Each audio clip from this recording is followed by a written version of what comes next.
네, 안녕하세요. 네, 우리 계속 신학 강좌, 신학 레시피 진행해 보도록 하겠습니다. 페이지 102페이지 되겠습니다. 어, 그냥 이렇게 하도록 하겠습니다. 102페이지에 보면, 한국 교회의 예배 언어 및 기도 언어의 전제 군주적 일신론 경향이라 되어 있습니다. 여태까지 우리는 삼위일체가 예배이고 그 가운데에 성령이라는 소재를 중점적으로 두고 있다. 이 이야기를 계속 하고 있는데요. 막상 일상생활, 특히나 일상이 당연히 예배가 되어야 되죠. 그렇는데 뭐 우리 특히나 우리가 딱 정해서 지키는 예배, 그 예배에 삼위일체론이 아닌 전제군주적 일신론 경향이 있더라라는 이야기를 합니다. 아주 중요한 대목인데요. 한번 나누어 보겠습니다. 첫 번째 줄에 보면 개신교 신학교에서 삼위일체론을 가르칠 때 신학생들이 엄청 머리를 아파하는데 거기 이유가 있다. 두 번째 줄, 삼위일체 교리에 관한 강의가 우리의 예배에 대한 해설이 된다면 친숙하면서도 실제적으로 와 닿겠지만 초기 교회 성도들과 다르게 우리는 그런 예배를 경험해 볼 기회가 잘 없다. 전제군주적 일신론에 굉장히 치우쳐 있는 그런 겉으로만 삼위일체론을 자꾸 다루고 공부하고 실생활에서 특히나 예배에서는 쓰지 않는다. 이 이야기를 합니다. 밑에서 그 밑에 단락의 맨 마지막 단락에 보면 쭉 미국 웨스트민스터 신학교 교회사 교수 칼 트루먼에 대해서 이야기를 하는데요. 한번 쭉 읽어보면 될 것 같습니다. 일신론이죠. 유니테리언이라면 보통 일신론자, 이제 그게 뭐든 간에 인데 기독교 안에서도 삼위일체론을 인정하지 않는 일종의 이단이지요. 있지요. 일신론자가 있습니다. 그 이야기를 하고 웨스트민스터 신학교 우리도 사실은 좀 경각심을 가져야 할 부분 우리가 그냥 편하게 막 이렇게 이대로 가서는 안 된다라는 이야기를 하기 위해서 이제 한국에서 귀국해 온 이야기를 합니다. 103페이지. 두 번째 줄 보면 문단에 목사님이나 장로님들이 대표 기도를 드릴 때 보면 하나님 아버지에게만 집중되어 있음을 쉽게 발견할 수 있었다.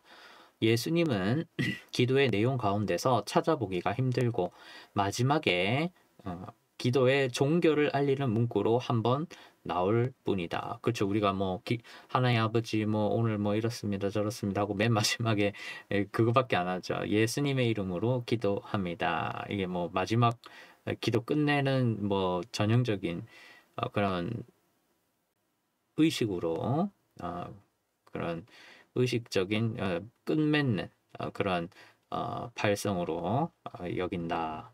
안타깝다. 성자 하나님, 성령 하나님, 성부 하나님과 함께 기도의 대상으로 등장하지 않는다. 이 삼위일체가 다 등장하지가 않는다. 이것이 예배에 나타나는 기도의 현실이다. 그렇죠. 또 그 다음 밑에서 다섯 번째 줄 보면 또한 예배에서든 예배 속 설교에서든 우리에게는 전제군주적 일신론이 아주 익숙하다라고 이야기합니다. 뭐 교수님이 자세한 건 안 써놓았습니다. 근데 보통 우리는 하나님에 대하면 하나님에 대해서 이제 예배는 충분히 설명을 했고 설교를 할 때도 보면 우리가 하나님이라고 그냥 하나님에 대해서 막 설명을 하는데 삼위일체 하나님에 대해서 이야기하는 경우는 잘 없죠. 하면은 또 막 말이 나오죠. 저 막 어려운 말 한다. 또 막 이해 안 되는 말 한다. 그런 반응들이 사실 거의 대부분입니다. 그게 익숙한 명확하지 않아서 또 그런 게 나올 수는 있는데, 근데 원래 설교라는 것은 삼위일체 하나님이 구원을 베푸시는 것을 기념하고 기억하기 위함입니다. 음, 그 대부분 설교하면은 뭐 이렇게 살아야 된다, 저렇게 살아야 된다. 물론 좋은 말이지만 그 안에 삼위일체의 어떤 활동 내역이나 또 그 안에 성령을 하는 바가 있어야 되는데 그렇지 못하죠. 그래서 실상 우리의 요즘에 그런 예배 또는 뭐 설교 같은 것들은 전제군주적 일신론에 가깝다라고 이야기를 합니다. 그래서 삼위일체에 대한 이야기를 하면 굉장히 어렵게 느껴지고 싫어하게 되고 악순환에 빠지게 되었죠. 104페이지를 보면 조카들의 식사기도라는 이야기를 예를 또 드는데요. 자, 예배 또 그리고 설교 그리고 그 밖에 이제 식사할 때도 이제 기도를 하게 되는데요. 실생활에 또 밀접하게 한번 더 보면 이처럼 한국 개신교회는 기도 언어와 첫 번째 줄 예배 언어가 전제군주적 일신론에 경도된 측면이 있다. 그래서 또 예를 들면 이제 어린 조카가 둘이 있는데 한 명은 이제 개신교회를 다니고 한 명은 로마 가톨릭 교회를 다닌다 이렇게 했는데요. 이제 유학을 할 때 오스트리아 비엔에 있을 때 이제 교수님이 한 명은 이제 식사 기도를 시켜 보니까 뭐 우리 편하게 하는 거죠. 그 아버지 하나님 아버지 뭐 우리에게 일용할 양식을 주셔서 감사합니다. 잘 먹고 잘 자라서 훌륭한 사람 될게요. 준비한 손길도 축복해 주세요. 우리 그 멘트 있죠? 예. 맨 마지막에 예수님의 이름으로 기도합니다. 뭐 무시하고 그런 게 아니라 그렇게 잘 했다고 합니다. 아주 성실하게 하나님 아버지에게만 집중된 기도이다. 그리고 그 다음 성당을 다니는 똑같은 동갑내기 조카에게도 시켜봤는데 이렇게 기도했답니다. 뭐 로마 가톨릭 교회는 잘 삼일체에 그게 많이 남아 있죠. 이렇게 삼각형으로 이렇게도 하고 성부와 성자와 성령의 이름으로 아멘. 사랑을 베푸시는 성부와 은총을 내리시는 성자와 일치를 이루시는 성령께서는 이 음식을 축복하시고 우리 모두를 축복해 주세요. 우리 주 예수 그리스도를 통하여 비나이다. 아멘. 삼위일체론에 근거해서 식사를 할 때에도 반드시 그런 기도를 합니다. 105페이지 위에서 두 번째 줄 보면 저는 조직신학도로서 또 삼위일체론 전공자로서 심각한 충격에 빠지지 않을 수 없었습니다. 밑에 눈치채셨겠지만 성당 다니는 조카의 기도 언어가 삼위일체론적 언어였습니다. 밑에 두 줄 더 내려가면 한 줄 더 내려가서 가운데 이렇게 기도 언어와 찬양 언어로서 삼위일체 언어가 익숙한 이에게 삼위일체 교리를 해설하면 그것은 그들이 원래 드리던 기도와 찬양에 대한 해설이기에 은혜와 감격이 넘칠 수 있습니다. 이야기합니다. 세상의 모든 일은 삼위일체 하나님이 중심이 되어야 됩니다. 전제군주적 일신론으로 세상의 일을 이해하려고 하면 한쪽으로 막 치우치게 되지요. 대표적으로 하나님을 왕으로만 생각한다거나 또 아니면 뭐 하나님을 나의 친구로만 생각한다거나 아니면 하나님을 그저 현실과 동떨어진 어떤 미스틱한 존재로만 계속 신비로운 존재로만 다룬다거나 이게 전부 다 그 삼위일체 하나님 각각의 특징을 너무 그 이해를 하되 너무 한쪽만 이렇게 편협하게 일상에서 적용해 버리는 그런 사람들이 나타나는 문제입니다. 105페이지 첫 번째 줄 보면 초기 교회의 예배 속에 자리했던 삼위일체 교리 첫 번째 줄 삼위일체 교리는 원래 초기 교회의 예배 속에서 정당한 신학적 자리를 차지하고 있었다. 성도들은 우리 전에 지난 시간에 이야기했죠. 유대인들이었기 때문에 신과 사람을 엄격하게 분리를 했었는데 예수가 신으로 왔고 예수가 또 승천했는데도 예수의 그게 현존이 느껴지는, 그래서 성령이 또 하나 안 보이는 뭔가가 또 하나님이구나, 이렇게 그것을 이런 삼위일체를 예배 가운데에 또 어떤 것은 성부에 대해, 또 어떤 것은 성자에 대해, 어떤 것은 성령에 대해서 이렇게 기도로 영광을 돌리는 방식으로 예배를 드렸다. 이것이 핵심입니다. 삼위일체 교리가 초기 교회 예배 속에서 시작이 되었다라고 정확하게 이해합니다. 그래서 105페이지 밑에서 문단 두 번째 줄, 삼위일체 교리는 예배라는 어머니로부터 태어난 딸입니다.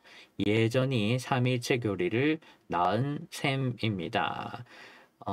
이야기합니다. 정리가 됐죠? 예배를 드렸기 때문에 예배를 드리다 보니 그 교리가 정립이 쭉 된 것이다.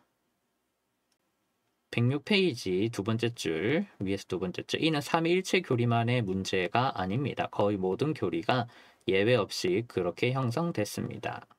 중요한 이야기를 또 합니다.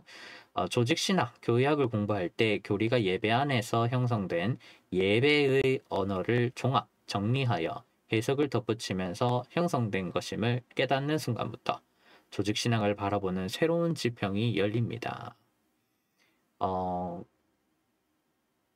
되게 조직신학이라고 하면 자꾸 사람들이 배운 사람들도 그렇고 모르는 사람들도 그렇고 막 되게 따져야 되는 학문, 어려운 학문, 물론 어렵고 따져야 되죠. 근데 기본적으로 조직신학을 하는 이유는 목회 현장에서 여러 가지 문제가 발생합니다. 그리고 그 문제에 대해서 당연히 철학적인 질문이겠죠. 또 어떤 사회적인, 인문학적인 그 사회가 계속 바뀌기 때문에 여러 가지 목회 현장에서 문제가 일어나고 그러면 이거에 대해서 목사님은, 예를 들어서 목사님은 어떻게 생각하십니까? 이것에 대해서 하나님의 입장에서는 이게 왜 어떻게 발생된 겁니까? 제가 어떻게 받아들여야 할까요? 라는 질문이 끊임없이 시대마다 계속됩니다. 그렇기 때문에 이것이 아주 옛날부터 쌓여오고 답변하고 했던 것들을 계속 취합하고 점점 이렇게 적층해서 쌓아가는 그 과정을 지금 우리도, 이 장창환 목사도 살아가고 있습니다. 여러분도 마찬가지지요. 그래서 아주 중요한 이야기를 합니다. 모든 교리가 그런 방식으로 정립이 되었다. 그리고 그 가장 처음 부분이 우리의 구원을 이루신 그 때에, 예수께서 오신 그 성육신 나신 때, 그 때를 기준으로 이제 모든 논의가 시발점이 되었다. 현실과 또 예배라고 하겠습니다. 현실 또는 예배를 통해서 그렇게 정립이 되었다. 거기서 계속 쌓아온 겁니다. 모든 논의가. 106페이지, 교부문헌 앞에서의 경험, 지극히 작은 나의 존재. 첫 번째 줄에 끝에 부분 보면 오스트리아 비인 대학교의 신학부 도서관에 한번 가보실 것을 추천합니다. 가운데쯤 보면 그러니까 비인에 가면 고대 교부의 저서부터 현대 저서에 이르기까지 웬만한 신학책은 다 구해볼 수 있다라는 이야기를 합니다.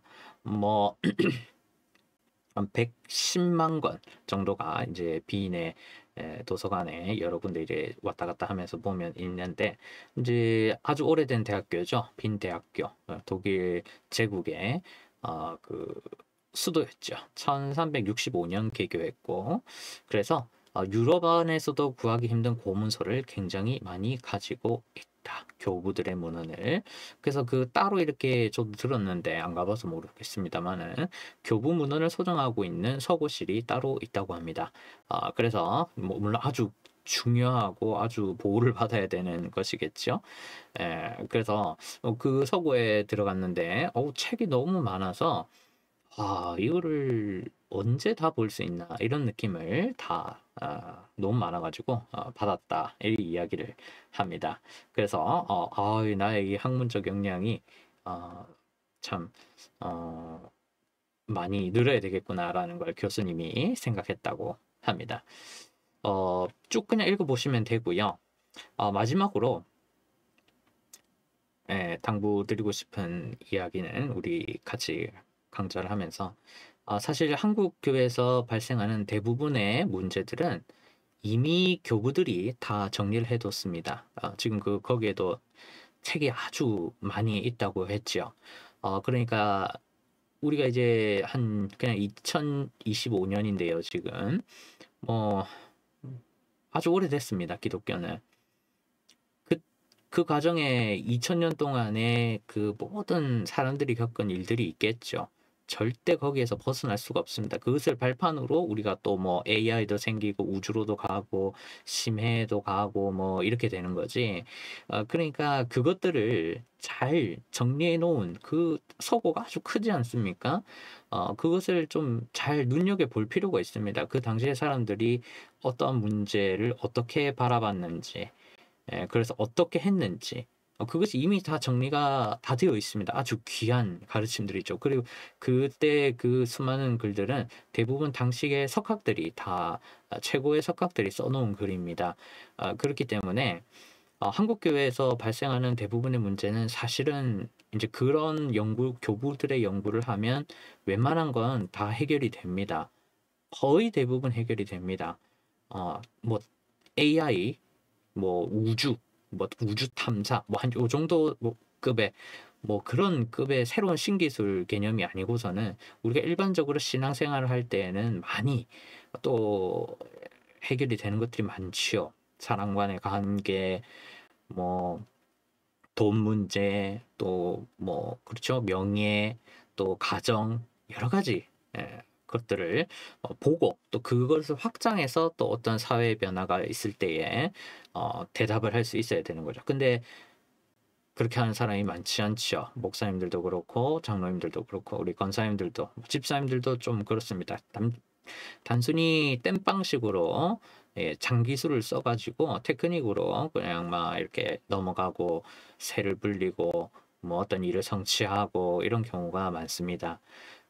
그러다 보니 당연히 그 몇천 년 동안 그 대부분 성령을 중심으로 우리 개혁교회는 특히나 모든 조직 신학의 핵심에 그 삼위일체를 향한 어떤 성령이 있어야 되는데 그 성령이 없이 그냥 현실에서 그냥 이렇게 해 저렇게 해라고 마구잡이식으로 땜빵식으로 문제를 처리하다 보니 교부들의 말을 듣지 않다 보니 문제가 생기고 이제는 그렇죠. 안타깝게도 우리 한국에는 개신교의 명맥이 거의 끊겨버린 상황이 되었습니다.